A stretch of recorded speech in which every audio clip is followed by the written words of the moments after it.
Go boy. Pindai ndiani ko?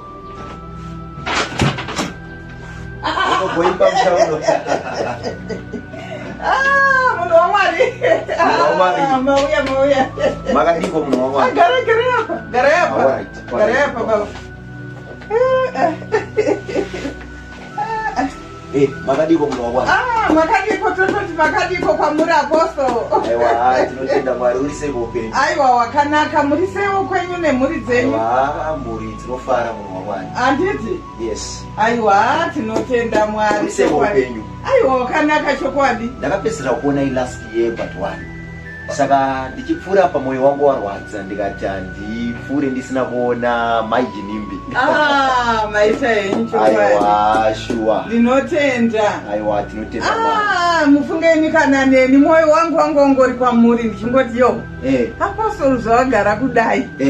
Ko zviri kureve iko kubva wagarisa kudai chokwadi. Aiwa, chokwadi. Icho chipo cheupenyu chinongoda kungotendwa. Mwari vari kutichengeta ine kuona kuti makatsvukira nyasha dziri kuwanzwa pamuri. Mukarega kuti namatira munoti dzinowanzwa seiko. Aiwa, ichokwadi. Munongoramba kamuri pamuteuro muchingoti namatira. Aiwa, ichokwadi. Regai ndikugadzirire something to eat. Ndanda kutoita zvangu kawasheni kangu ake. Sure here munhu waMwari. Regai ndimbokutorera chikafu ndandatobika. Aiwa, tinotenda Mwari.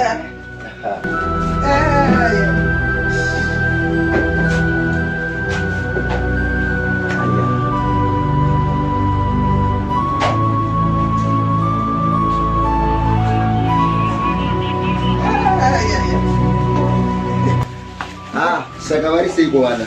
Aiwa, vana vapenyu zvavo gesation. Waraiti munhu waMwari. Ko baba vari sei?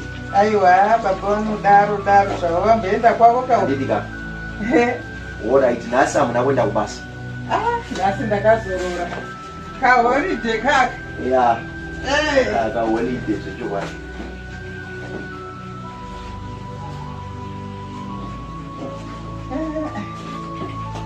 Chimbozvibatsireiwo makadai.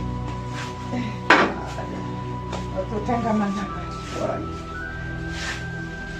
So regai ndinamati. Mwari Baba, ndinokutendai nechikafu chiri pamberi pedu. Ropafadzai maoko abika. Muropafadze pazvabva muzita raJesu Kristu. Amen. Amen. Aiwa, tinotenda Mwari. Hello. Makadi yenyu. Nditete vekukambuzuma. Izvezvi. Alright, regai ndimhanyo. Alright. Munhu waMwari, ndaita emergency. Pane tete vekukambuzuma vandifonera vati vari kurwarirwa nemwana. Chitangai madya kako. Alright, zvandinoda kuti muite kana ndivharirei, ndiri kudzoka manje.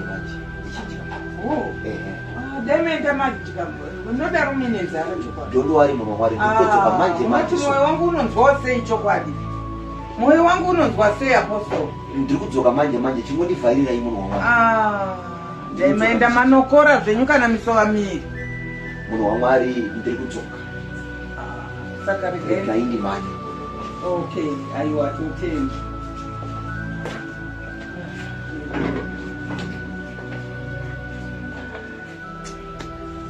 Apostle nei.